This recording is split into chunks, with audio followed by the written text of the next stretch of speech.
to be the case that they can hear us, but now they can hear us. What'd you do to get that thumbnail to work? That picture is like super high quality. Yeah, so what happens with that, man, is that Poster My Wall is a great website, but it doesn't have, and there's a name for it, it doesn't have some sort of something that Photoshop has. So what I did is I pulled it into Photoshop, and it can just export it, I guess, at like a lower bit rate. Like you tell Photoshop how large you want the file to be. So I literally just got that file that you made, and then I crunched it down so that YouTube would take it. It's like getting thumbnails to work on YouTube is like getting dollar bills to work on vending machines. You just have to sit there and like fiddle with it for a second, and, you know, I've noticed. Crunch it up against the edge of a desk, and then get it in there just right. All right, audio's working so far. Yeah, it ought to be. All right, we got a bunch of big games this week. Ooh, yeah, it's crunch time. Yeah, I have a lot to say today. But I do too. The shit is about to hit the fan. I have a lot to say, but at the same time, I have very little to say. You feel me? We lost a subscriber. We went from 101 to 100. You know what it was? Is we went live. They were like, "Oh, actually, I don't care," and they were like, "No, I'm out."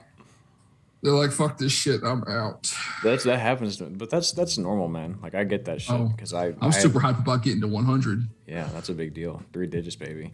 But I've had that before, where someone just posts, and I'm like, "Oh, actually, I hate you," and then I unsubscribe. No, or I unfollow, whatever. Like they just upload one too many times. Yes, I've literally unsubscribed from channels. They uploaded like 5 videos in a day, and I'm like, "All right, you gotta go." Yeah, it's too much. Get out of here. Exactly. You gotta chill out with that. You know, it's just too much all at once. Sometimes I want that. If it's a channel I really enjoy. If I'm really into the hobby, right? If it's a hobby channel or something, it's like a subreddit. Like you could be obsessed with a subreddit if you're really into whatever it is at that moment. But eventually, you're gonna be like, all right, I need some space. You know. Especially with me having ADHD, you know, we get hyperfixations all the time. Right. So like, what am I into right now? Sometimes it's hitting, sometimes it's too much.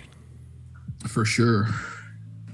Well, we got. I gotta remember I always move closer to the little moon ball. Little moon ball. And in fact, if you could actually like sit a little lower or position your camera so it's a little higher. There we go. Yes, sir. That's better. Okay, now we can reveal our dumb faces to the world. What's going on, man? How you doing, brother? Welcome to good. The Game Day Breakfast Podcast on the Hash Browns and Hash Barks YouTube channel. It is quite a mouthful, but we show up here every week to give you, I wouldn't go as far as to say quality entertainment. We're giving you something, though. Yeah, we're giving you something. We're giving you sounds and on a consistent on basis. Yeah, and that's what you're here for, right? You just want to feel anything, and hopefully we make you feel something. Consistency, like the consistency of mashed potatoes. Yeah. But it has to be the mashed potatoes that keeps the skin in. You feel me? Like I like the mashed potatoes that has you too. I knew you were gonna give me shit about that. I knew you were gonna give me shit about that. I love it. It mashed potatoes have to have the skin in. The skin. Oh, I agree. The skin is the first of all, that's the nutritious part of the potato, apparently. I agree. I love it. This is hash browns and hash marks, so I guess it's okay that we talk about potatoes here for a second. What'd you have for breakfast this morning, Daryl? We haven't asked each other that in forever. Yeah, that used to be like the thing we started. So I had, we're not sponsored, but I'm going to tell you exactly what I had. I had Special K yogurt and grains cereal, and then I sprinkled a granola bar over it because I like to have a little extra something with it. You feel me? I don't eat breakfast because I have a job now. Something about that sentence didn't go right to me. I feel like if you have a job, you should be eating breakfast because now you can. I don't wake up in time to eat breakfast. Oh, see, that's a priority for me, man. Like breakfast. My job is 4 minutes away. It's like a 4-minute drive from my house to my job, and I wake up 10 minutes to go. You roll out the bed and just get out and just hit the ground running. Yep, I shower the night before, and I dip it. It's like that Cat Williams joke, like as soon as his foot touched the goddamn ground at the bed, shoom, he's gone for the rest of the damn day. But I feel you, man. You get him like this or like this? You would see him like this or like this. But no, I hear that, man. It's such a big deal for me to actually get my morning routine going. I have to have breakfast. It's such an integral part of my day. I meal prep usually, but I'm also a morning person. Yeah, I'm not. I feel you.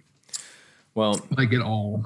Yeah. Well, speaking of morning person, I did not get up on time to catch a lot of Game Day last week. I watched literally the last 10 minutes. Yeah, it's been tough, man. As the season goes on. And like we texted each other, I had zero interest in watching Wisconsin versus Notre Dame. I had no interest in watching that game at all. I wanted Wisconsin to win that game. I did too. But let me ask you a question. I want you to be very serious with me right now. I wanted Wisconsin to win that game. I am on the hate train for Notre Dame. I think they're overrated, but they did a lot of things and maybe convinced that maybe they're not overrated. But I'm still salty that they got in over A&M last year in the playoff. But let me ask you a very serious question. I need you to be extremely honest with me. Have you ever watched a Wisconsin game and then was entertained? Not really. No, they're boring. They're a boring team to watch, man. I mean, if you're a Wisconsin fan, yeah, sure. Shout out to you. Sure, if you're a Wisconsin fan, I couldn't be happier for you, and I wish. But they play old school Big Ten football. Exactly. It's not flashy. And they're always like consistently good, and they're never grossly bad. Exactly. Sometimes they're really good, but they never go to like being, oh, this team is god awful. Let's watch this game. Let's watch a car crash. You want to do that? One thing I have a lot of respect for Wisconsin about, with the exception of the fourth quarter in their game against Notre Dame this past weekend, is they're typically a team that will make the other team play to their level, right? Yep. Rarely is it ever a situation where they get blown out. Rarely is it ever a situation where they blow someone out. Usually they play to the other team's skill level or vice versa. Against Notre Dame, that score is a little 31-13 is a little deceiving because Graham Mertz threw 2 pick sixes in the fourth quarter. Yes. So this game was like watching, one of those weird ABC.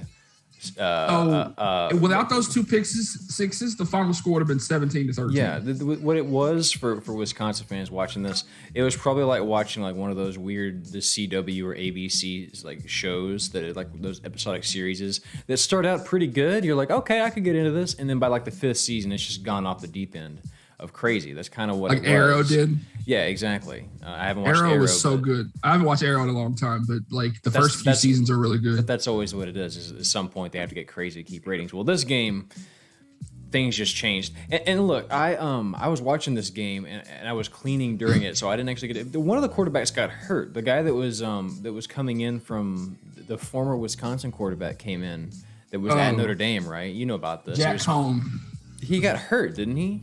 And so they had to bring the backup in. And he left the field, and they brought the backup in. And then somehow that dude still managed to get him out of there. Because it was on the road, wasn't it? Or it was a neutral site. Wasn't it a neutral site? They were playing at Soldier Field in Chicago. Right. That's right. But yeah. So many things are happening right now. Yeah. Shane. Jack Sargent is in the chat. What is up, my boy? Good to see you, Jack. Glad to hear, man. But yeah, I realized something, Spencer. That I had a realization. So the title of this, and I told you last weekend, literally on a Saturday, I was like, "Hey man, I need you to title the stream next Friday. Daryl has a realization." Well, that's what I got named because Daryl did have a realization. I was, as the British would say, gutted. I was gutted after the A&M loss to Arkansas, which, by the way, congratulations to Arkansas. Sam Pittman is building a hell of a program. Their defense is outstanding. Their offense, I hope that KJ Jefferson is going to be all right. I hope so too. I didn't see what happened, but I heard he went down, so that's a bummer. He like tweaked his leg or something. Yeah, but that was a victory that was 9 years in the making. I can't be too mad about it because A&M's won that game literally 9 years in a row until this year, so I can't be too mad about it. But I took the loss really hard, which is something I don't do when I watch like the Cowboys or something I don't do when I watch really any other sport. Kent Woodard has joined the chat and he says Razorbacks. Yes, sir. Oh, yes, sir. Hey, what's going on, Kent? Welcome, man. Very glad to have you here. But yeah, got to give mad props to the Razorbacks. And like I said, they confused him. They ran that 3-5-3 defense and it just confused Calzada. He had nowhere to go with the ball. He did have places to go with the ball, but honestly, A&M just played extremely poorly. And I hope Arkansas goes and whips some Bulldog ass this weekend, but we'll talk about that in a little bit. But the realization I had, man, is that I take this shit too seriously. Whenever it comes to A&M, for some reason, I get incredibly, I get way too invested. Every year. I'll be watching an A&M game, and if they're playing badly, I'll try to text you, and I'm like, yep, he's about to be in a bad mood. And you get the text from me, like, I think 2 weekends in a row, I've told you, like, I don't think I actually like college football. Like, I just get that down in the dumps about it. And then I come back the next day, and I watch NFL, and I'm like, oh, I actually do like football. The problem is I get too wrapped into it. So I realized, I used to do the same thing. You've known me for of course. However long. But you were fortunate enough to get out of it. For some reason, I don't know why, I've gotten vortex. It's because you went there, you know. Right, so that's a big part of it. But I kind of realized that like being an A&M fan is almost like a toxic relationship for me. So I have to take a step back. I'm going to try to. The revelation I had is I'm going to try to enjoy college football like I enjoy NFL for what it's worth. it is. And there's a second part to this. Number one, I'm going to take a step back. But the other thing I realized, and if any viewers watch this, again, if you're a fan of Psycho Play, if you're a fan of gaming, you'll know about this. If anybody watches this back. There's a fundamental difference between college football and NFL that bothers me, and it's something that's bothered me for a long time. There's something called a positive and a negative feedback loop, right? I've mentioned this on the show before. Yeah, we've talked about this a couple times. It's still a very interesting topic. Yeah.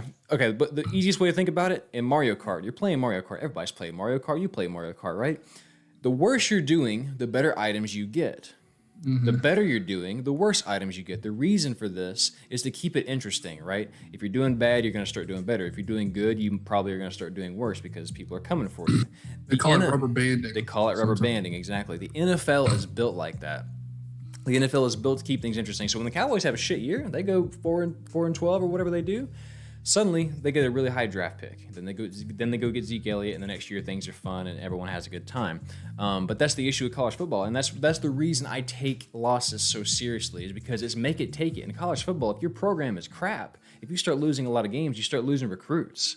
It is literally the better you do, the better your team becomes in future years. And that's how Alabama has been able to stay on top as long as they have. When you look at the amount of five-star recruits they bring in. I know college football does that, and I know you're looking at from the point of view of an A&M fan and an alum.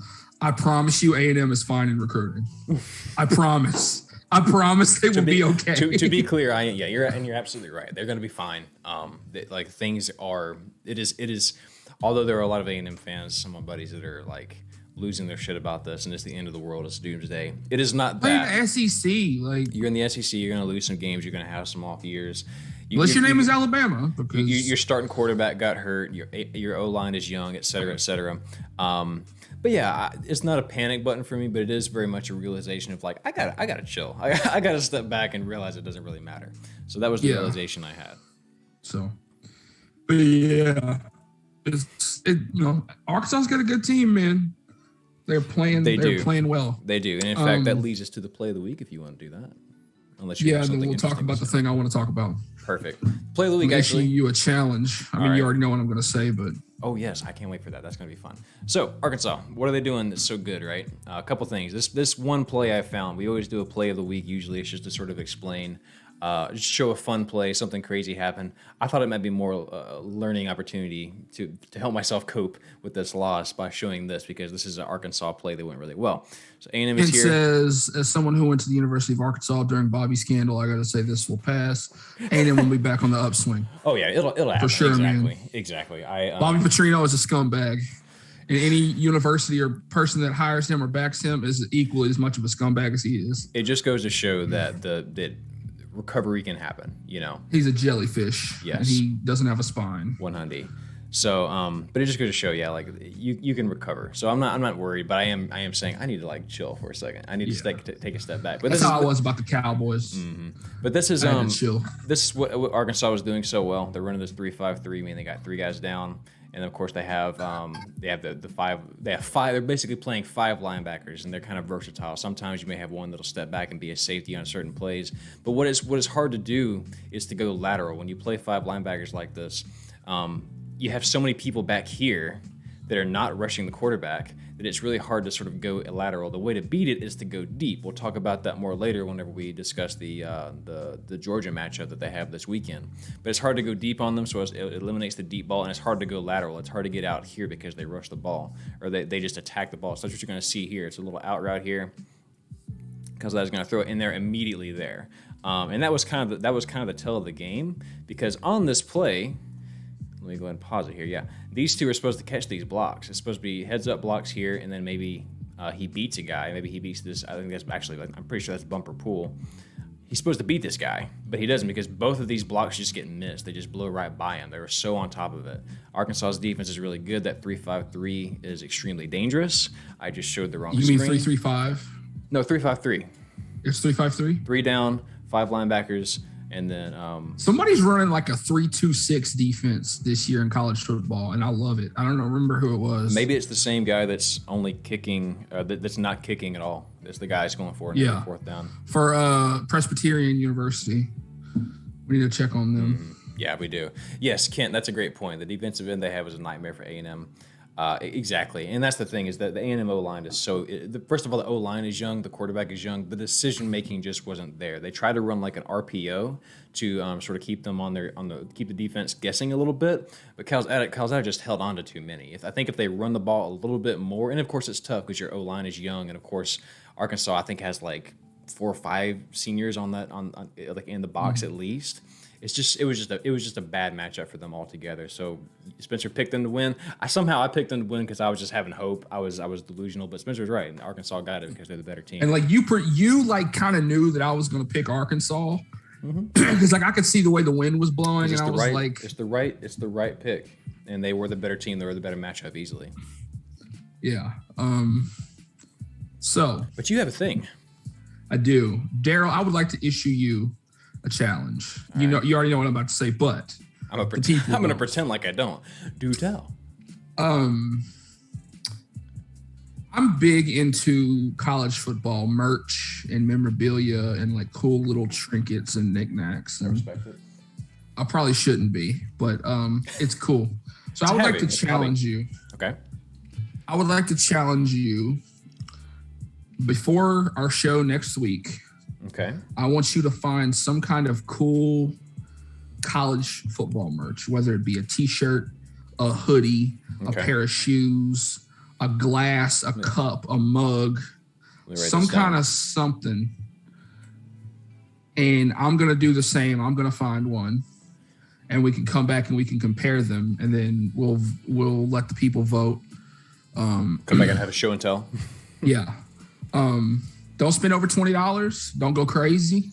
I might go crazy. But just find some little college football trinket or some kind of cool thing that we can like. I think that's a cool idea. Maybe that's lame, but and you always send me really cool stuff because you go into Ross a lot and you show me little things that you're thinking about buying. And it always has me like, man, I kind of want. Something very I almost retro. bought an Arkansas shirt today, but I didn't do it. I'm glad you didn't. That would because it was like long sleeve and made out of like thermal material. If you had shown up and worn that on the show, I might have like been traumatized. I might have just had to just sit here for a second and take a minute. Steven says, an expensive hobby. I respect that. Oh, we know you do, What's Steven. up, my boy? we know you're all about that. But yeah, I mean it's a cool thing to collect old. And I think I already have the thing that I'm going to get, if I'm not mistaken, because I saw it on Facebook Marketplace. Perfect. I'm gonna have to hit up a Goodwill or something. I did want to show you this. Speaking of like weird kind of stuff like this, this is not college football. This is an old Houston Oilers cup. I don't know how well you can see that. But this was I found this actually. So it's pretty cool little throwback. I don't know if you have one of those cups. It's a those old school like banner cups with the college football team on them. Yep, I do. I've seen there's a like thrift vintage store near me that's got like a bunch of them. Appreciate you selling me out. If I wasn't going to be able to make it out to the store this week, was going to grab one of those and pretend it. But now that everybody knows, that's out there. Yeah. I mean, you can still show it. I don't care. It's still I might do it anyways, but I need to get out there. If you ain't got the extra scratch to go get something right now, then I'll go get something to be fine. But yeah, it could be like I said, it could be an article of clothing. Well, and I kind of need like a new hat anyway, so maybe I can get lucky and find a hat. But I'll find something because that does sound like a good idea. So we'll make sure that happens. Yeah, man. Well, do we want to briefly talk about the games last week? Things that surprised us, things that didn't surprise us. I mean, like I was talking about, there's been a graphic. There have been so many top 25 upsets. I think the number is 25. There have been 25 top 25 upsets in the first 4 weeks of the season. It's unbelievable. I hope it continues. I hope we have like another 2007 year where it's just completely madness chaos, and you don't know who is actually like. I truly hope, and it could happen. It would be a giant upset. I don't even want to say it would be a giant upset because again, this is a young Bama team that, as we saw from the Florida game, is beatable.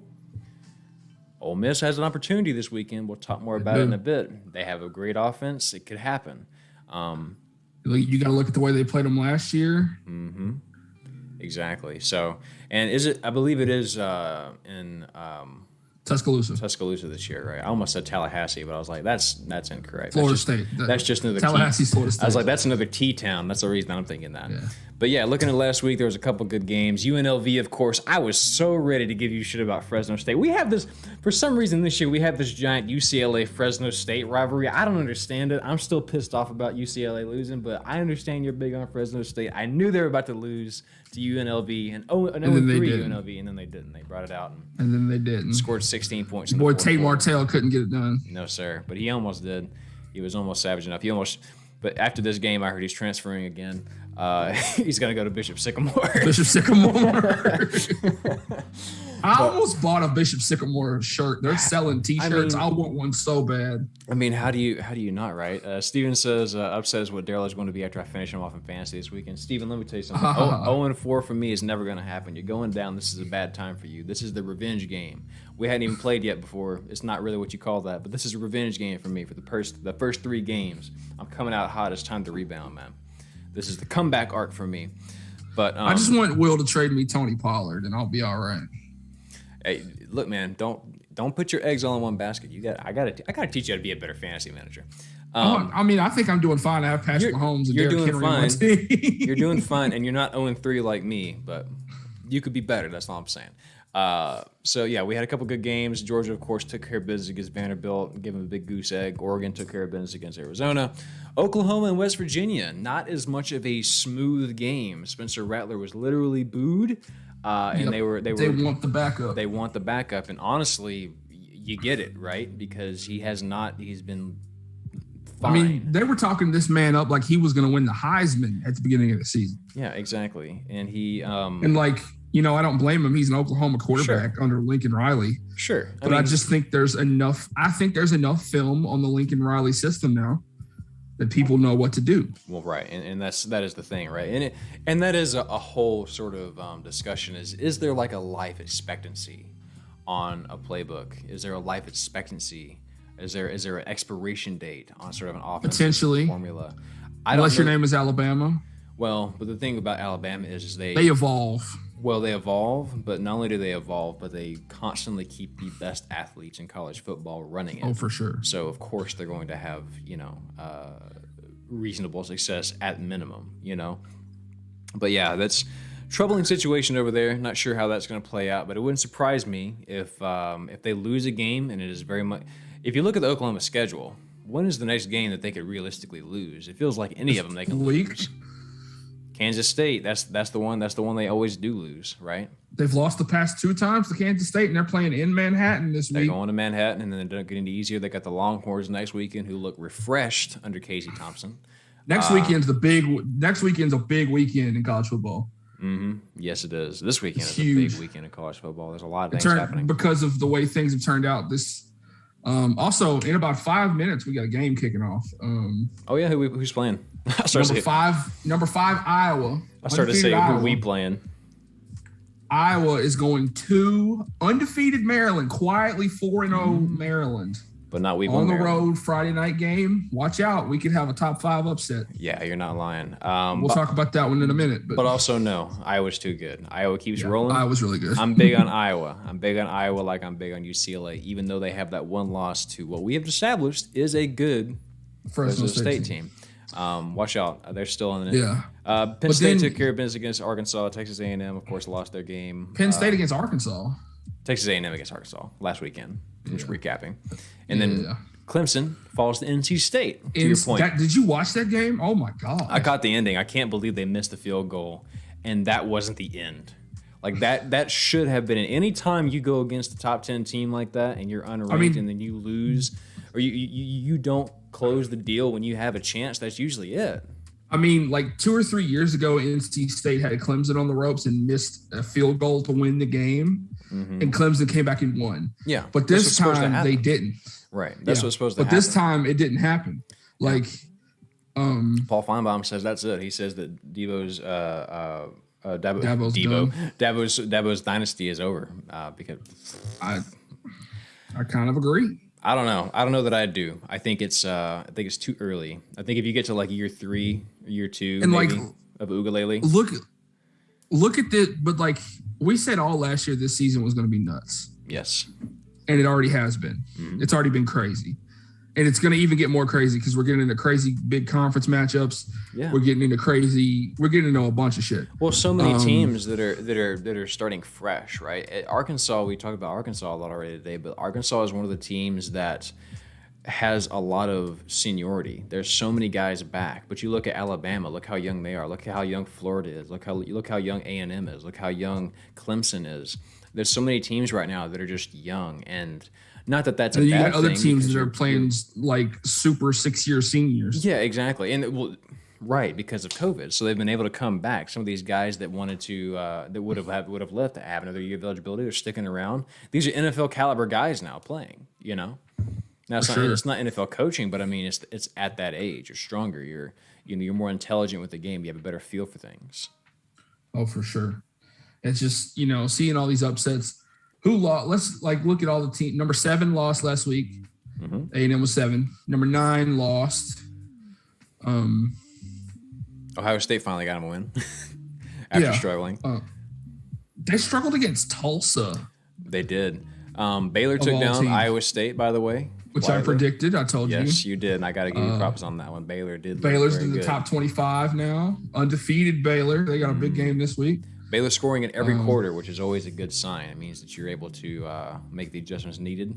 And they wore those slick all yellow uniforms. Yeah, those uniforms that give me anxiety. North Carolina went down. I didn't even notice that. Who'd they lose to? Georgia Tech, 45-22. I didn't even know that. Yeah, Georgia Tech is like sneakily good. You got to feel bad for Sam Howell. This is only hurting his draft stock. Oh, for sure. You know who else won? Who dat? Oregon State beat USC by like a big margin. Yeah, wasn't that what caused them to fire USC's coach? Or was that the previous week? They had already fired USC's coach. Okay. Well, that program isn't. You know how teams have turnover props? Yes, I do. I want you to look up what Oregon State's is. Because it's the best one in college football. Oregon State turnover. What's going on, Sean? Sean Winters hopped in. Sean Winters, my man. What's going on, brother? We were talking hockey with him last week. Beautiful. Okay, so I didn't know this is a thing, Spencer, but boy, am I glad it is. Come on, Google. Give me fine. I'll just the Oregon State Beavers. Their turnover prop is a chainsaw.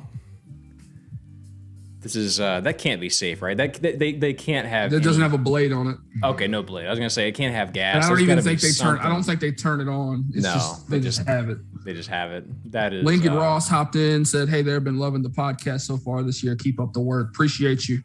All right, thanks so much, man. We appreciate you, Ross. Amazing. Yeah. Sean says Wisconsin lost because Mertz is terrible. I don't disagree with you. Yeah, I think he was on a wave of hype because of what he did last year. I think so too. And boy, and again, that game was closer than obviously the final score was. They were in it right there until the very end. That was I was devastated because I was on the Wisconsin bandwagon. I was like, come on, I need Notre Dame to go down. But yeah, for sure. It was classic Big Ten football for the first 3 quarters. Mm-hmm. Sean says that's awesome about Oregon's turnover chainsaw. You love to see. I mean, it makes sense, right? You use a chainsaw to chop wood, and they're beavers. Beavers build dams out of logs. So, like, I do have an issue with Oregon State's uniforms.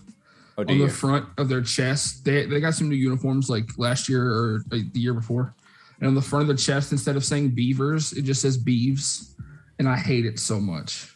Yeah, I don't know. Beeves, that sounds like a nickname for your aunt. Like, oh, Beeves is coming over to bring me a casserole like that. I don't know about that one, man. Anyone that's new here, I want to let you guys know, we've talked about this before. There is a Delta State Fighting Okra as a mascot. This is a real mascot in college football. This really exists. Yeah, if you're new here, we keep up with them every week. Okra Watch, yes, sir. They are 2-2. They lost to Coach Prime and Jackson State this past weekend, 24-17. You hate to see it. The Delta State Statesmen, that's their official mascot. But their backup mascot is the Delta State Fighting Okra. They play in Cleveland, Division III college football in Cleveland, Mississippi. And we are big fans of the okra around these parts. We are. I'm just trying to figure out how big we have to get the playoff to give the most realistic chance of them making it to the big dance. I don't know how much we got expanded. They got to move up a couple divisions. Yeah, it's going to have to be way more than 12. Move up and join Conference USA or something like that. But the Okra play against the University of West Florida at home. It's their pink out game for, it's October, breast cancer awareness game. Yeah, love the pink out games. They play at home this week, so hopefully they can pick up a W. Sean says Mertz has thrown more touchdowns than Notre Dame to Wisconsin this season. We were talking about that earlier. I told Spencer when we were just starting the show that obviously was very much rooting for Wisconsin to win that game. But I watched their game against Penn State earlier in the year. What frustrates me about Wisconsin, and again, it is offensive problems that cause it. Obviously, their defense is a very stock, above average Big Ten defense. They're very, very good defensively. But boy, it's boring to watch them because they just do not punch it into the end zone very often. Hostile offense, run the ball. It's so like if we're gonna win, it's gonna be 16-10. If we win, it's gonna be unless they got one of their monster running backs like Monte Ball or Jonathan Taylor or somebody like that that's breaking all 50, 60 yarders. Exactly. But yeah, so Sean says he loves the okra. We love the okra too, Sean. I also kind of hate it. Every time I look at it, it makes me a little uncomfortable, but I also love it. All of our friends hate the okra. You know what it is? Our friend Trey hates the okra. You know what it is about it's the okra? Boxing gloves, right? Is it the boxing gloves? I was going to say it's the it's the number one, it's the bulge down here in the crotch area. And it's how also big do you think his it's also the way it pulls up on the legs, and it's all I don't know, man. The whole thing makes me uncomfortable. Yeah, you could hide stuff in there like money or food or hell yeah, a water bottle. The okra's great, man. Yes, it is. But tomorrow, Saturday, it's Friday. Wow, the end of the week's here. I didn't even realize what day it was, which is weird because we're doing the show. We have some big games. What would you say tomorrow? Because we have obviously, I'm going to let you pick the order of these. Because I want you to start. In our notes, I'll put them in the order that, This is the order you want to talk about them in? Yeah. I try to do that every week because, I put the biggest games last and, start with them, Well, here I am lower games. Here I am being a jackass. Every week I just go to ESPN and, scroll madly through them. If you want to do them in this order, we should do them in this order. We don't have to do them in that order, but I just always put them in our notes. I try to do them in this. As I'm looking at them, though, it feels like we're working towards a main event. So let's go with that order. Boston College going to visit number 25, if you can believe it, Clemson Tigers. 4-0 Boston College. Yes. Who's the coach at Boston College right now? This man is building a program right now. This man has got a sleeping giant up there in Boston. I hope you're right, man. If you look at Clemson so far this year, they're bad. They're bad on offense. They scored 3 points against Georgia, and then they beat their next opponent, and then I think they beat their next two opponents, and then they lost to NC State this past week. You know what the secret is? I was just watching a TikTok earlier. This girl she's an analyst. She was like, you got to make Clemson run the ball. And if you do that, you're probably going to beat them. Yep.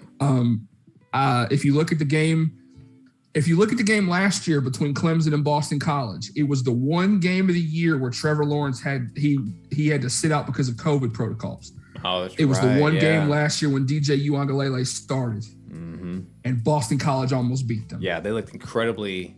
They looked lost. It was like it was like in Hercules whenever they cut the thing or whatever, and he becomes immortal. He kind of loses all of his It was exactly like they lost. It was like an army that loses their commander, and they just went crazy. Mm-hmm.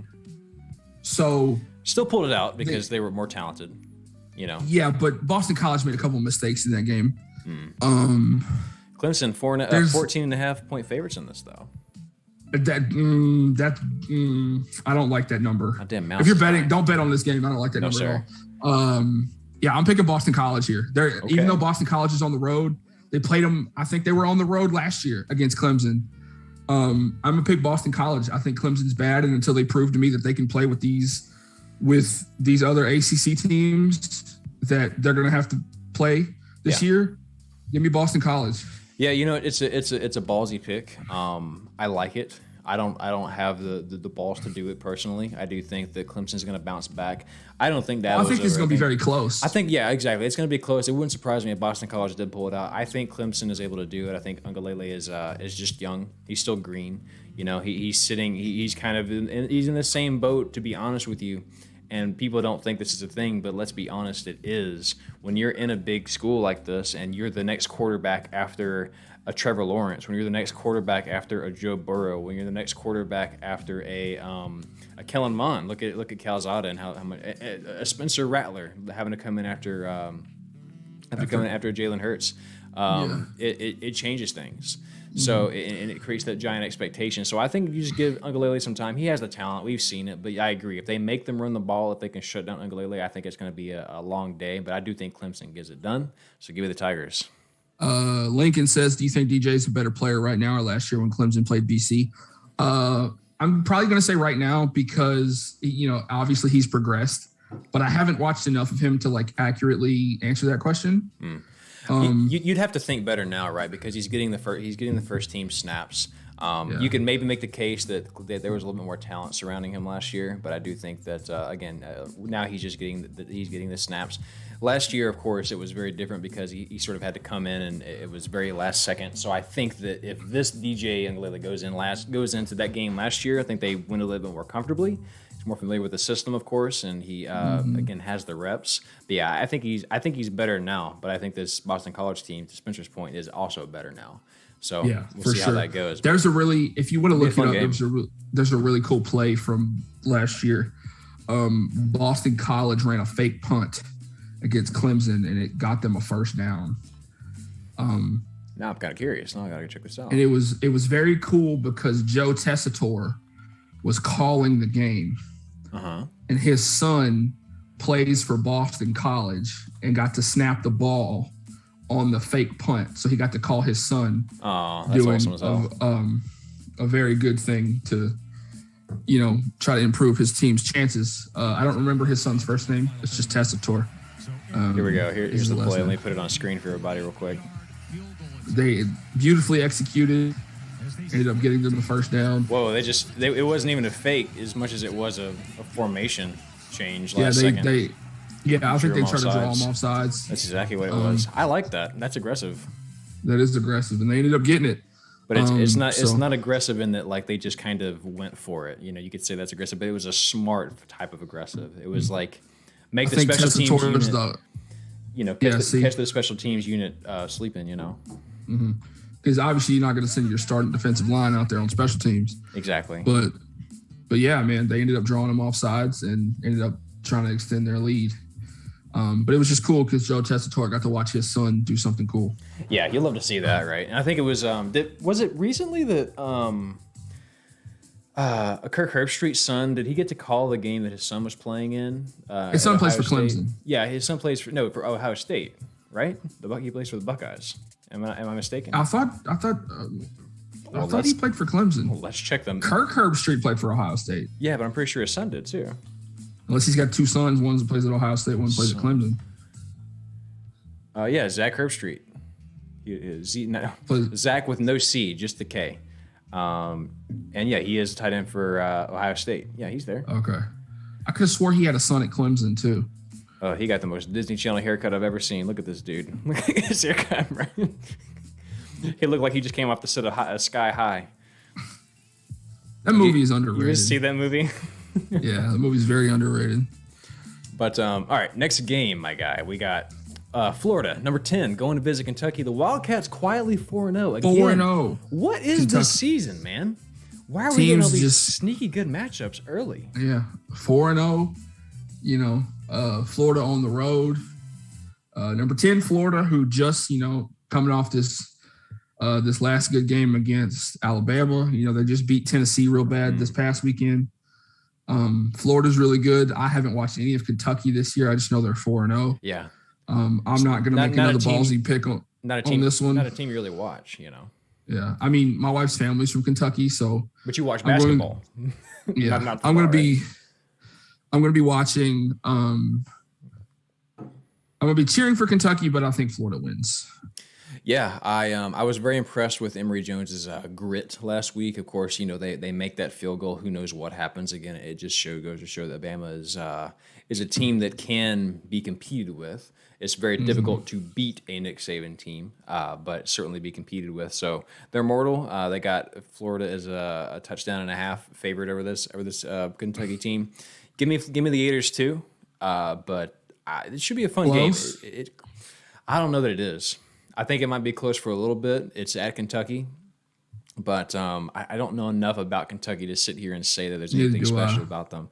Who have they played? They played their last. Okay, so they played South Carolina. They beat South Carolina. This South Carolina team, which is not exactly great right now, 16-10. Everything they beat UTC 28-23. Everything they're beating, every game they've won has been incredibly close.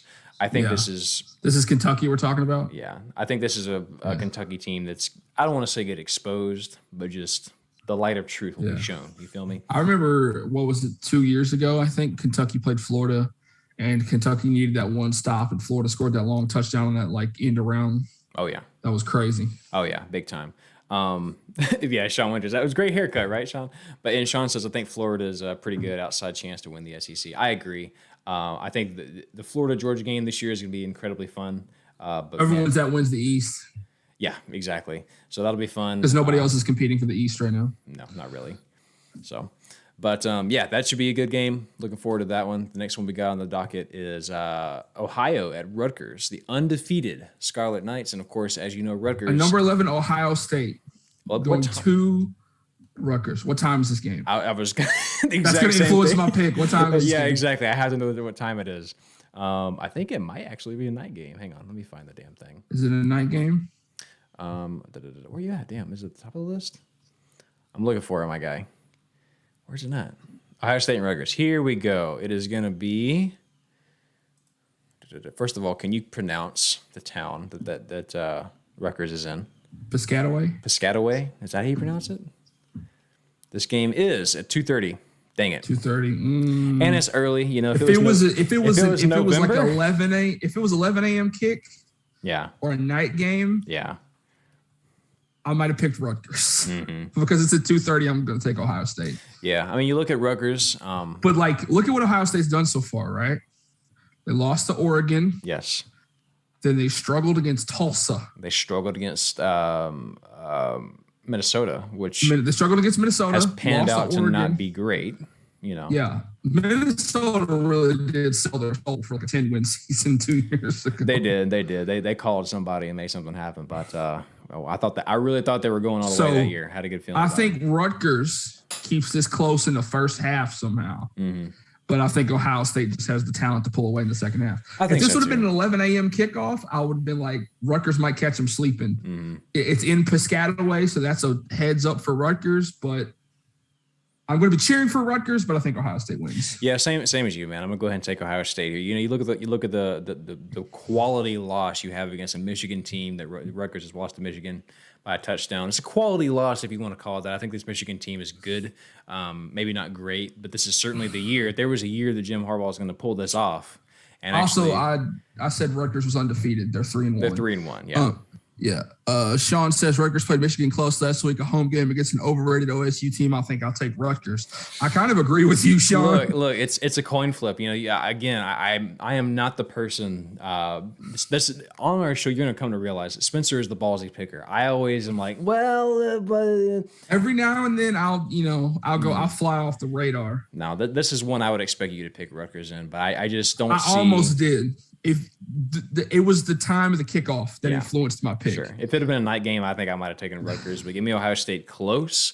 Kent says Ohio State by 2 touchdowns. Yeah, that's probably going to be. Yeah, I'm looking forward to this one, though, because this is just. I mean, but the way this year is gone, we might get another top 11 upset. And here's the thing, right? What I can't wrap my head around, if this is a Ohio State team that had just squeaked by Oregon, I would actually pick Rutgers. I just can't picture Ohio State having 2 losses in October already. Like that just doesn't. Clemson had 2 losses in September. Yeah, I mean even right. So stranger things have happened. Maybe you're right. Stranger things have happened. So I'm still going to pick Ohio State, but don't be surprised if you look up Sean, in Clemson. Fuck it, I'm taking Rutgers. Give me Rutgers by a field goal And it's going to be just like the Clemson game whenever NC State won, but instead of having to go to overtime, they're gonna kick that game-winning field goal. Give me Rutgers in a very close one. I would love to see it. Could you imagine? I'm still going to take Ohio State. I appreciate you for going with the ballsy pick on this one. I need to be writing our picks down, and I haven't been. You can watch it back later. It's all recorded, thank God. Yeah, for sure. Oh, I know where you're going with this one. I mean, do I even have to tell you?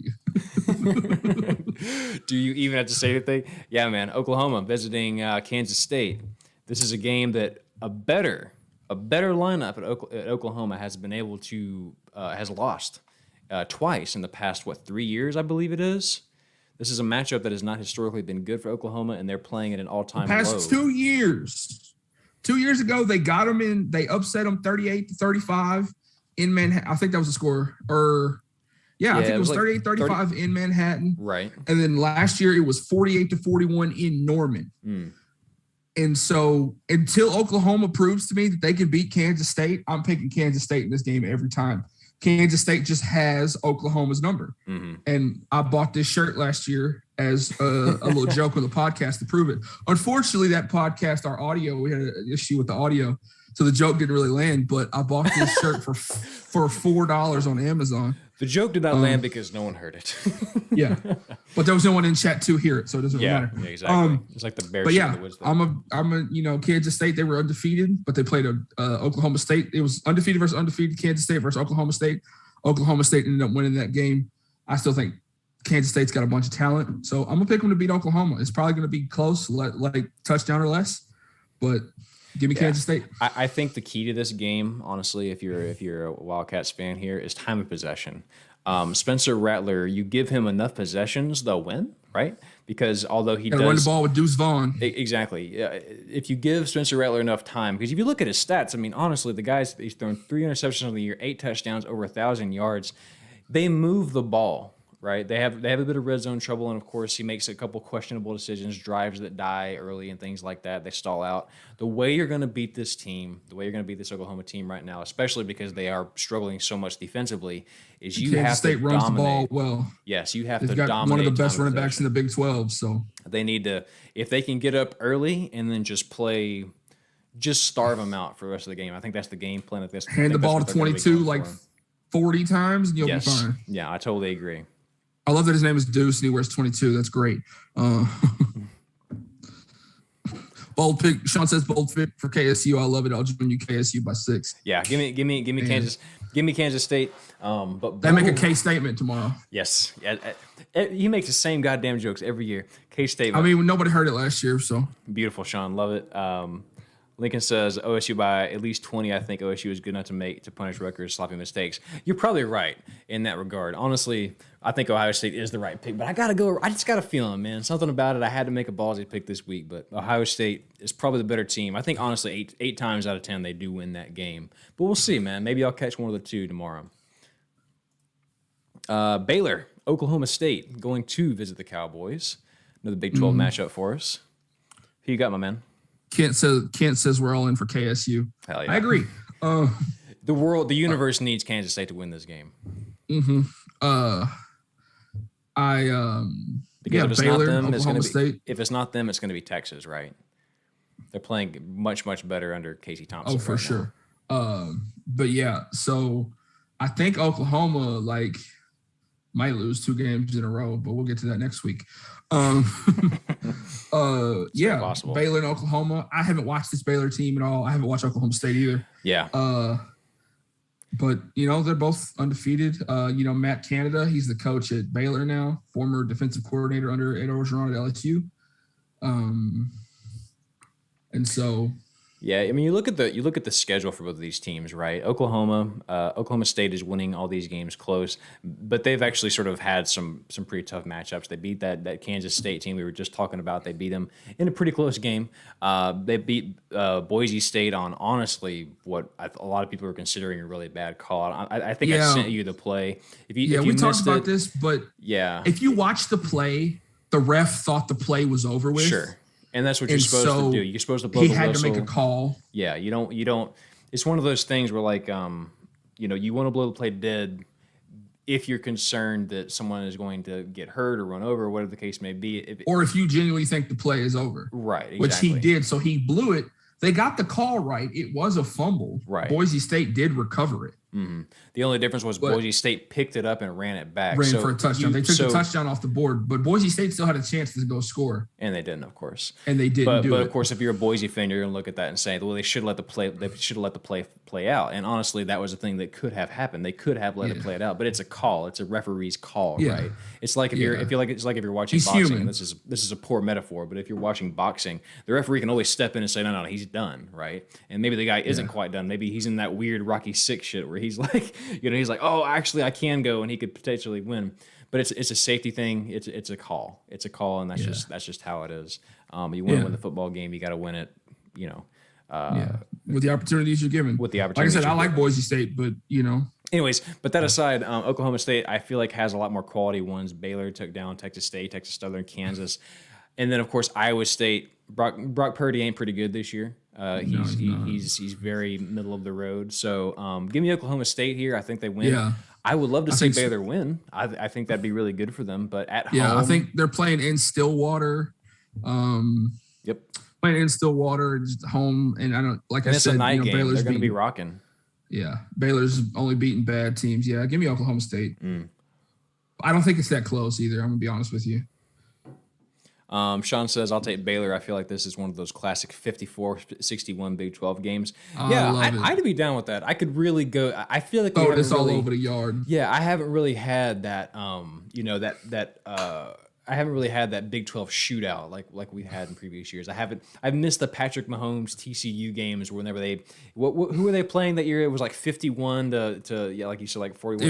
It was Patrick Mahomes versus Baker Mayfield. Yeah. Oh, the score was like 66 to 50 something. You know, if you follow football, you have a giant appreciation for those defensive struggles where it's like 17-13, something like that. You always feel 16-13, like you don't expect from Oklahoma versus West Virginia. Yeah, exactly. It's the same energy of like watching a baseball game where the final score is like 2-1. It's the tension's crazy. It's a pitching battle. It's to see which defense, which pitcher is going to come out on top. But sometimes, man, you just want the candy of like a whole bunch of giant plays. Just like you want it to feel like a video game. And if Gus Johnson's calling the game because it's a Big 12 game, and I bet you Big Noon Saturday is going to be there. Oh my God! Just put it on, man. Just put it on and get as much food as you possibly can get in front of you, and make yourself sick watching, 10 touchdowns be scored. I love it. So that'll be a fun one. But yeah, give me Oklahoma State. You took Cowboys too. Cowboys too. Yeah, give me the Cowboys. Cincinnati going to visit number 9 Notre Dame. Number 7 Cincinnati. Ooh. Versus number 9 Notre Dame. A Cincinnati team that a lot of people would argue don't really play anymore. They don't. How do you feel about this that? This is one of 2 games that they're going to play this year that I think gives them a realistic chance of making it to the playoff. Boy, you talk They about... already played one of them and beat Indiana. Mm-hmm. Indiana's not as good as people thought they were going to be. But Cincinnati got their job done and won that game. They were struggling at first at the beginning of the game, but they ended up coming back to beat Indiana. Yeah, and I mean, you look at Cincinnati's one loss in the past, whatever it is, like 15 games. It was to Georgia, and it was by a field goal. In the bowl game where they were leading most of that game and they just made a couple of mistakes. Yeah. Had some bad clock management toward the end of the game, and they only lost by a point or 2 points, something like that. Exactly. No, could have realistically won that game. If you're a Cincinnati fan, this game right here is your ticket to the playoff, because I'll tell you this. If you lose this game, there is no coming back. There are teams like Alabama that have the history behind them. Teams like Clemson that have anytime that teams are the playoff committee would be like, you're established, right? You can lose a game and still win out and be fine. This is a game where if Cincinnati loses this close and wins out and plays convincingly the rest of the season, I still don't see them making it into that Final Four unless we have a crazy 2007 year and like everybody has one loss. Then you have a conversation. But this is a game that honestly is the way into the playoff, because if they win this game, number one, I don't think they lose again. But if they lose it, it doesn't matter what they do. I think the only other game that they could potentially, if they win this game, the only other game they potentially lose is when they play SMU, because SMU is really good right now. But that's not until later in the season. Yeah. So and I think Cincinnati that game is going to be really good. That. I do too. But SMU's playing. They won the Skillet last week. Mm-hmm. So really good game as too. we've established, Notre Dame is overrated. You look at this 31-13 I don't score know, man. against. Maybe not. We'll see. You look at this 31-13 score against Wisconsin, but you got to put an asterisk next to that because there was 2 pick sixes in the fourth quarter. Right. So that's really only 17-13. A lot of empty calories there. They barely beat Florida State, who is currently 0-4. Florida State almost beat Notre Dame. Mm-hmm. I don't know who Notre Dame has played in their other games. If you could pull up their schedule real quick. Who they beat or who they haven't played yet? Who have they beaten so far? So they took Florida State down in overtime, as you saw. Toledo 0-4. And Toledo was in that game. Mm-hmm. Toledo lost only by a field goal. Purdue, they doubled Purdue's scores 27-13. And of course, Wisconsin, you take away the 2 pick sixes. Yeah. Very different game. So they're not beating teams by a lot. This is not a dominating team, right? I think this Cincinnati team is really good. I think Luke Fickell is building a monster at Cincinnati going into the Big 12 coming soon, future Big 12 school. Mm-hmm. Give me Cincinnati in this game. I agree with you, Sean Winters. Notre Dame is still overrated. I'll take Cincinnati. Give me Cincinnati in this game. I think Cincinnati makes a statement and punches their ticket to potentially being in the playoff in this game. Yeah, you know what? I, as you know, am rooting for Cincinnati. All I want, especially considering last year and how my team got screwed out of the playoff, Bret Hart style, with Notre Dame going in over them. Mm-hmm. I want Cincinnati to win this game. I think Notre Dame wins. Unfortunately, I think these are 2 teams that are very evenly matched. I think this is going to be a good game because this is 2 teams that I think have about the same amount of talent. I think it's 2 teams that have the same amount of wits on the coaching staff. I think it's going to be a good game schematically. I think it's going to be a very even game. I've seen this film before. Notre Dame, regardless of the circumstances, Brian Kelly wins games. They may not be pretty. They may be close. It may be a game they should have blown someone out. They're almost like Wisconsin in that it feels like they always play to the level of whoever they're playing. I think it's going to be close. I think I got Notre Dame winning this 24-21. I think it's close, but I think they do win. They pull it out. And then, of course, they go and they keep having these close games, and then they get exposed finally in the playoff whenever somebody shuts them down. So I think that's what's going to happen people again. keep talking about there's like detractors of like Cincinnati teams like Cincinnati making the playoff, and they're like, oh, you can't let them in because they'll get blown out. Look at every Power 5 team that's made it to the first round of the playoffs. Mm-hmm. There has been a blowout in one of those games, and Notre Dame has done it twice. Yep. So Sean says they were down 17-10 they were down 17-10 to Wisconsin in the fourth quarter. So. Yeah, exactly. I mean, like I say, they are a team. Give me the Bearcats. They're a team that's very mortal. The Bearcats win this game. I will not be surprised at all. I just know how the universe works, and I know that somehow they're going to find a way to win, and we're all going to be pissed off talking about it next week. That's what I see. But I do think Cincinnati might be slightly a better team, but they're certainly in the same neighborhood. Yeah, we've yet to we skipped the LSU game on the list. Did we? Yeah. Oh shoot, I'm sorry. Like one of the first games. I missed it. It's all good. 22 Auburn into Death Valley against LSU. 3-1 LSU, who beat Mississippi State last week. I was very worried about that game. We all were. Obviously, if you've been around here for a while, you know I'm an LSU fan. Yes, I'm wearing a Kansas State shirt, but you're really just a fan of college football in general. Yeah, but LSU is my main team. I was worried about that game. I genuinely was worried because Mississippi State got us last year. But I watched this game.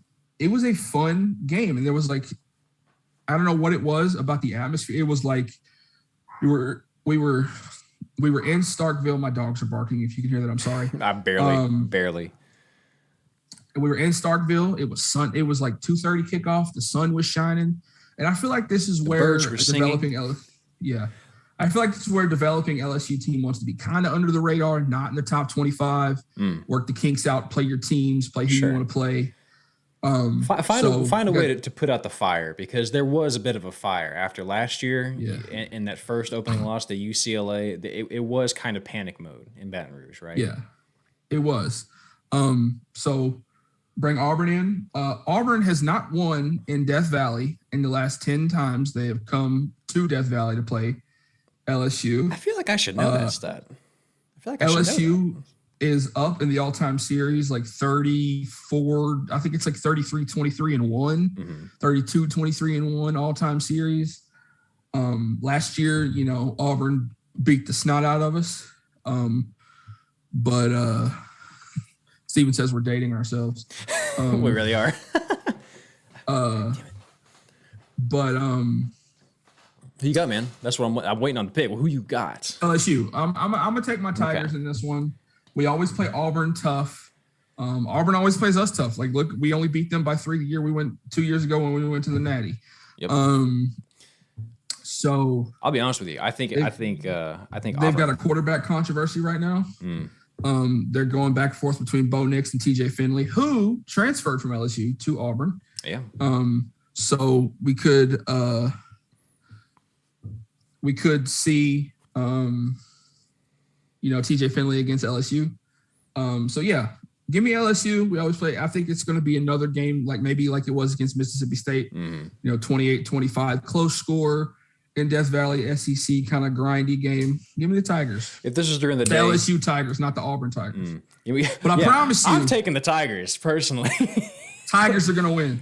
Hell yeah, dude. Look, I'll be honest with you, man. I think LSU's a better team here. I apologize. I think Auburn is the better team here. I like Sean Winter says, I think LSU is secretly good. That MSU win at MSU is not nothing.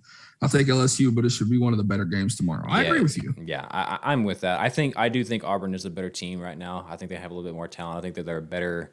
I think they're a better team defensively, which is always a big help to winning football games. But I do think because this is an 8:00 game at LSU, it's close. It's going to be close, just like the Penn State Saturday game night in was. Death Valley. Exactly.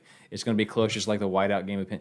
At some point, somebody for Auburn is going to have to step up and be able to handle a night game on the road, because this is going to be as bad or worse of an atmosphere if you are this is going to Auburn be Tiger.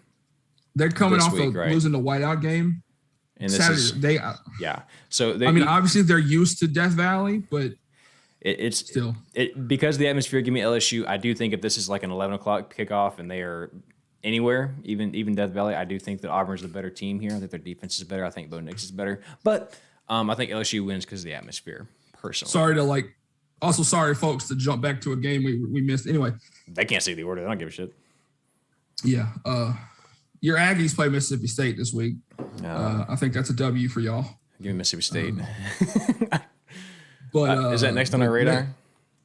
No, I don't have it on the list. Because it doesn't deserve to be on the list. I don't want to talk about them right now. Arkansas, Georgia, game day, Athens. My God. Athens, Georgia. This is the big one. Everyone's talking about LSU. I mean, Alabama and Ole Miss, but to me, this is the big one. They're both very big. I put them on equal level. Yeah. I genuinely thought game day was going to go. It's a double main event this week. Yeah. I genuinely thought that game day was going to go to Ole Miss, Alabama. But if you look at the stats of where game day goes, they almost always go to the game that's either broadcasted on ESPN or ABC or one of those networks. They hardly ever go to like an SEC network game unless it's like a 1 versus 2 matchup. They don't go to the CBS games unless it's like LSU and Alabama or the Iron Bowl. So yeah, Georgia, I have some thoughts about this game. Let's look at what Georgia has done. Okay, let's look at their resume. Year. They beat Clemson 10-3. Yes, sir. Their defense shut down Clemson's offense, which we have established is bad.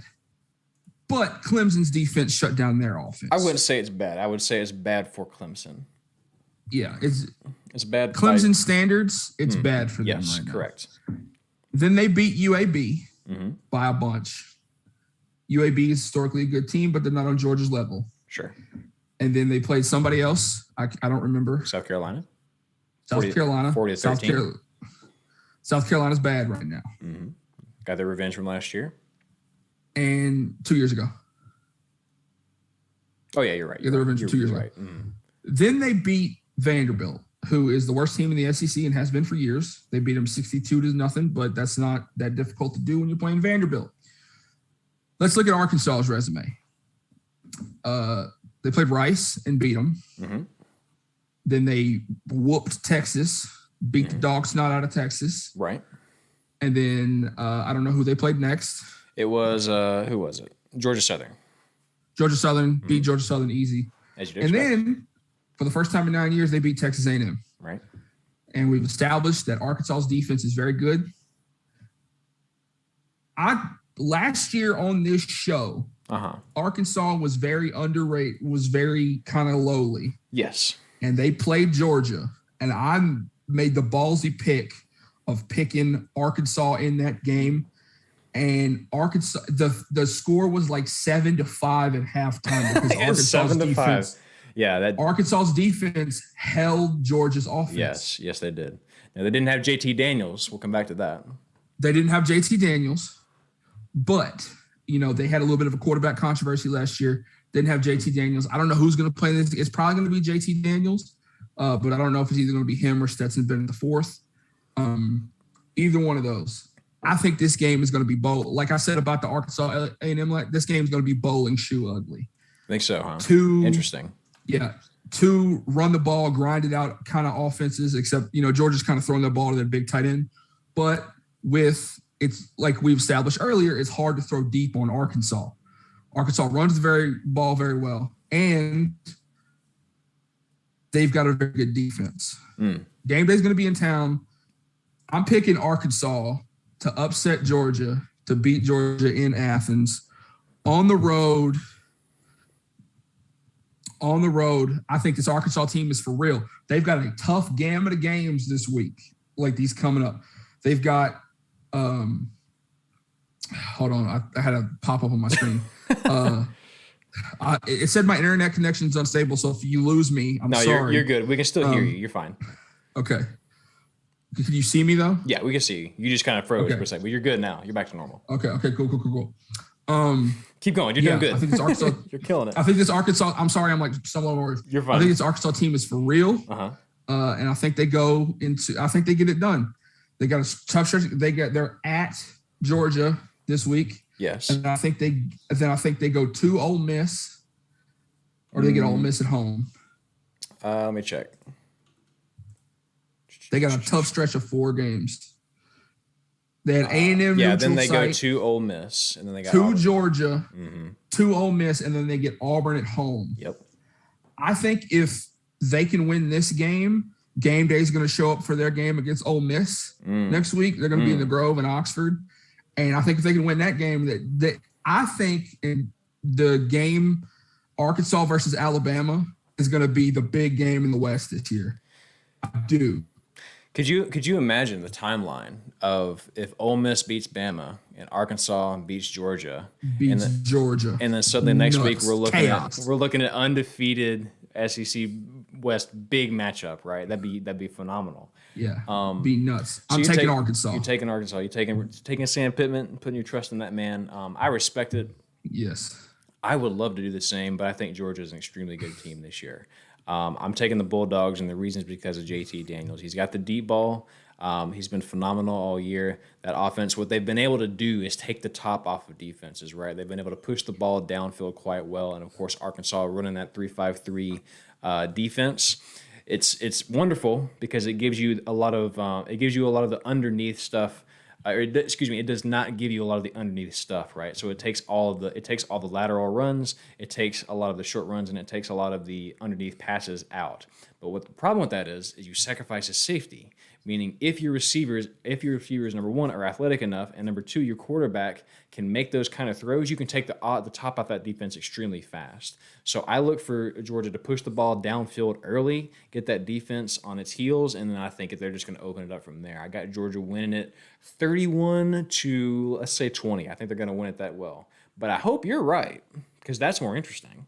I'm definitely cheering for Arkansas in this game. Like, I'm picking them, but I'm also cheering for Arkansas in this game. Bottom line is Georgia is allowing right now on average 5.8 points per game defensively. That is how much they're allowing. It's unbelievable. So They're a great team. Yeah. I hope you're right. I really, really do. But if this is a game that Arkansas loses, I mean, that is nothing to be ashamed of because this is a pretty Yeah, real it's deal still a Georgia loss team. to it's still, because Georgia's an SEC East team. So like even if they lose this game, they could still win the rest of their games in the West, or like try to beat Alabama and Ole Miss. Let's see. Sean says, Kent says, "Let's go Hogs." yes, sir. I hope. Like I said, I'm rooting for the Hogs. I really am. I just don't see How it. unfortunate for Arkansas to get Georgia in a crossover game. Arkansas is a real team. I'll take them 17-16 on a last-second field goal. I love it, Sean. Hey, I would would love to hear it. I'd pop for that. If that happened, you'd see me running around next week on the show. I just don't. If you see made it. me pick a third SEC team, it'd probably be Arkansas. Not gonna lie to you. I got a soft spot for Arkansas. You feel me? I do too. I really do. If KJ can throw it well, we have a shot. If not, our running attack will get shut down. Yeah. Like I said, this game's gonna be. I think this game is ugly. You're going to have to make it be 50-50, right? You're going to have to control time of possession. There's a lot of things that have to go right. But defensively, Georgia is going to be extremely tough. But that being said, speaking of extremely tough, the Rebels going to visit an extremely tough place, Tuscaloosa, Alabama, Crimson Tide. Who you got, my guy? All right. So if you're new around here, me and Daryl are not the biggest fans of Alabama in the world. Can't imagine why LSU. Can't imagine why we would hate Alabama of all places. We're not the biggest Alabama fans in the world. And obviously we always cheer for them to get beat. If you look back to, I think it was 5 years ago, like this week or today, when Ole Miss went into Tuscaloosa in 2015 and had that crazy play from Chad Kelly to Quincy Adeboyejo. Yeah. When it tipped and ricocheted off of Laquan Treadwell and he just took off. So that was great. So that was a pretty magical year for Ole Miss. Play was nuts. Yeah. So you look at the game that Ole Miss played against Alabama last year. They lost by like 2 scores, but they were scoring toe-to-toe with Alabama. If you watch this game, literally, if you look at just the scoring summary of this game, Alabama would score a touchdown, then Ole Miss would score a touchdown. Alabama would score a touchdown, Ole Miss would score a touchdown.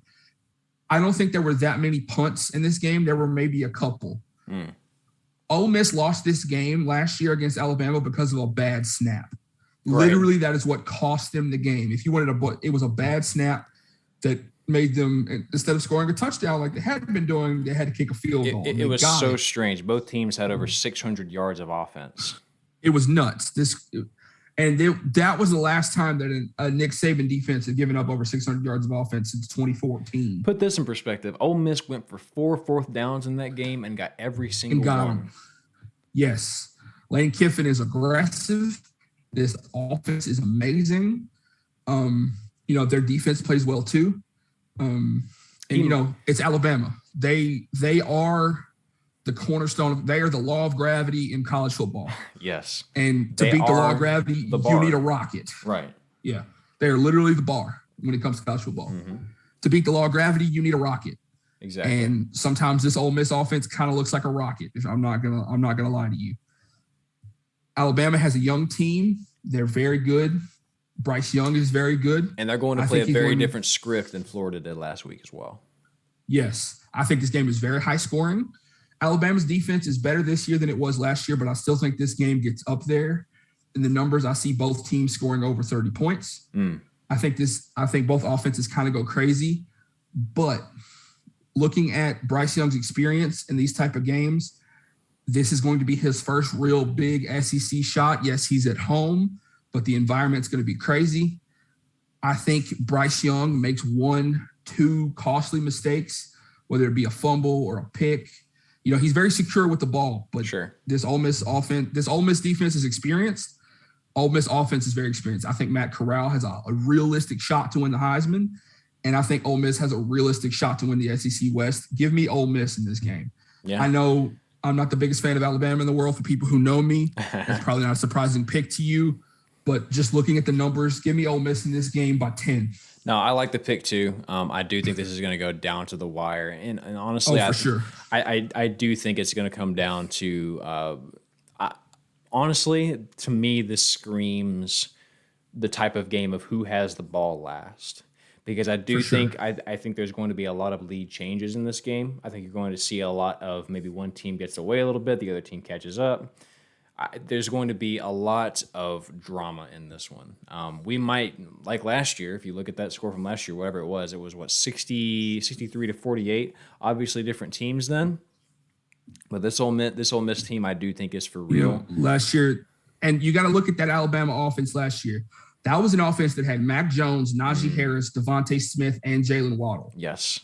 They still have, this Jameson, I can't think of his name, Jameson Williams, wears number 1, wide receiver for Alabama. He has come on as good. John Mechie is very good. Oh, yeah. It's next men up in Tuscaloosa. There's always going to be the next guy, right? Whether it be Amari Cooper, Najee and they still Harris, got Brian Robinson at running back. Exactly. And they got some new running backs, but they're young. And I just think I'm going to take Ole Miss's experience over Alabama's, being young. And I think this will be the first time that a former Saban assistant beats Nick Saban. I was going to say, I think he might be the one to do it. Matt Corral. If not tomorrow, it'll be him, I promise. When you look at the stats here, Matt Corral has gone 997, 1,000 yards of passing and 9 touchdowns, no interceptions. It's incredibly hard to throw for 1,000 yards and not throw an interception, to be that secure with the ball. So I do think this Ole Miss offense is for real. Whew. I want to pick Ole Miss really bad, and you know what? I think I am, because this is the one I was most on the fence about. Give me Ole Miss in a game that kind of looks like the game last year. Honestly, I think it's going to be very high scoring.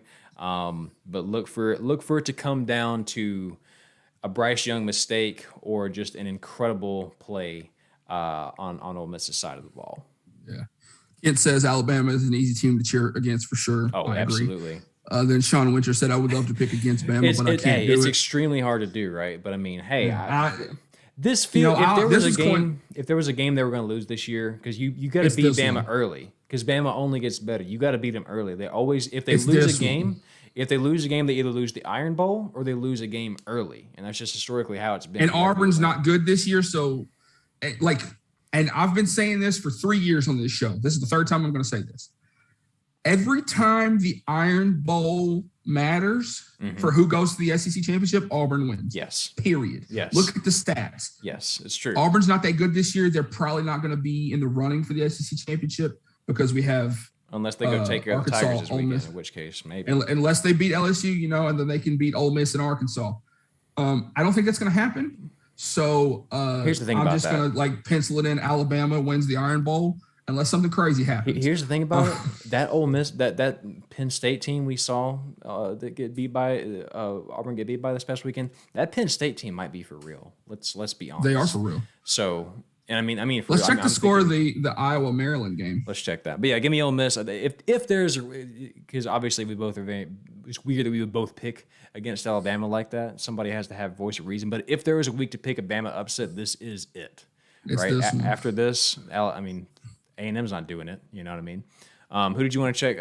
Iowa and Maryland. It is currently Iowa has the ball. They're driving. They just end the first quarter. Maryland is up 7-3. Maryland. Okay. Hey, Maryland's doing their thing. Maryland might be legit. Oh, just kidding. I'm gonna turn that game on when we Iowa's get done about here. to score. They're at the goal line right now. So that'd be a fun game. I'll turn that one on too. Yeah. Hey man, you got a uniform for me? I do. The boys from Boise State are wearing some throwback helmets this week. They're orange with their old sticker logo on them, and they're wearing all orange uniforms. These things are sexy. Orange is my favorite color, so seeing a team wear all orange like this is clean. These helmets look clean. You love to see it. I gotta find it. I wish they were doing a full throwback. Because it's like an old logo on a modern. It's just the uniform, helmet, though, I guess. But it's just the helmet. But I still love it. Will's here. What's up, my boy? Willie, what's going on, brother? That's not the picture I wanted. He says, I have made it. Come on, there it is. Ooh, look at this. Oh my God, look at that, man. Got the pony. You feel? Oh, I love everything about Boise makes me happy. Ever since that Tostitos Bowl in, what was it, 2007? 2007. That people forget that immortalized Boise to me. That was one of the first games that happened that season because it happened in January because it was the previous year's bowl season. Right. Doesn't that just The horse just outlined the state of Idaho. Just looked clean. God. No stripe on the helmet, white face mask. Oh, you love to see that. What? Looks so good. We're such simps for college football uniforms, man. We really are. Daryl, I have a question to ask you. All right, I got an answer. Sean Winter says kids leave the room. Hell yeah. How would you like to be an Arizona Wildcat? Like an actual, like the mascot. Like, are you saying I want to join that college? Or are you saying I need to be that actual animal in the state of Arizona? Would you like to be a member of the Arizona Wildcats football team? No, thank you. Okay. Because the Arizona Wildcats are hosting walk-on tryouts on October 16th. The only thing you need is a negative COVID test, and you got to be able to pass a physical. I take my answer back. I'm gonna go. I was kind of joking with it. I was like, wait. I'm going with you. I'm trying out as long snapper. Just put me on special teams, man. I just want to feel it one time, running out in the tunnel, seeing all that. I'd be down with that, man. That sounds fun as hell. We wouldn't make the team. But we got to talk about how bad Arizona is right now. They don't have any wins. They're like the worst team in the Pac-12. And how bad does it look that you are hosting walk-on tryouts in the middle of the season? Hey, it's a white flag. We surrender. We need help. Somebody, hey, call the military, call the Navy, call somebody. We need help. Is Kevin Sumlin still head coach there? No, it's a new guy. I was about to say, ooh, suit up, son. Yeah. Will, come on, man. You're going too. We're all going. Sean Winter says that helmet is for adults only, not safe for work. Hell yeah, exactly. You got if it's on Reddit, you got to put the tag on it. Mm-hmm. Well, that's beautiful. Yeah. I'm gonna go try out as long snapper. You want to go with me? Fuck yeah, dude. I'm gonna be. They'll probably put you at tight end. You're tall as hell. Yeah, but I'm not bulky enough though, so I wouldn't be a great tight end. I'm just not built for football, honestly. I got a weird frame. Be all right. Well, this is a hell of a show. I had a good time this week. Thank you guys. This is like the most audience I think we've ever had, actually. This many people in and out. We hit 5, you know. We hit 5. Well, and most importantly, we've had people interacting because I think we maybe had 7 one time in the past, but I don't. But nobody was really talking. No one was really talking. This was fun. I hope it keeps growing. Yeah, Sean, Kent, who else popped in with us? Lincoln Ross, Will, Steven, Jack showed up at the very beginning just to pop in. Jack showed up seriously. So. Well, Will says he wants to learn defense. He says, that attempt is a bucket list. Look, man, I would go coach for Arizona. I don't know if I could play. Yeah. You got tryouts for coaching stuff? I got you. Mm. So yeah, I'm gonna be the long snapper coach. It's very simple, boys. That guy. It's very simple, boys. Grip it and rip it. That's it. Yeah. Hey, man. I don't. You got a song you want them to listen to? A song. Let me. A song. I don't. I should. I didn't prepare. Y'all should go listen to Dreams and Nightmares by Meek Mill. That song always gets me hyped up. I got this isn't really a hype song as much as it just feels good. Just go listen to Canned Heat by Jamiroquai. That'll get you feeling nice. You ever heard that song? I don't think so. That's the song from Napoleon Dynamite when he does the dance at the end. That should actually slaps. I've never seen that movie. Thank you for joining us. We got to be out of here. Well, hey, man, it was a good show. Sean says I'm not going to be here next week, so have a great show next week for me. Right, we will, Sean. Yeah, we'll see you, man. Hope everything's going all right. Will says he wants to be Chase Young 2.0 or a Bosa brother. Well, you got a long way to go if that's what your goal is. A Bosa brother minus the racism. Anyway. 5 shots this week. Well, hey, man, it was a good show. We'll talk to y'all next week. Make sure you like, subscribe, comment, be here in chat. I guess you're already commenting. It's weird being just only a show channel.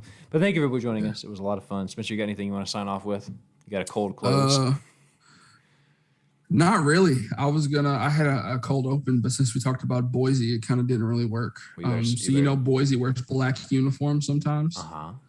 And their mascot is the Broncos. So when they wear their black uniforms, could you say they got the horses in the black?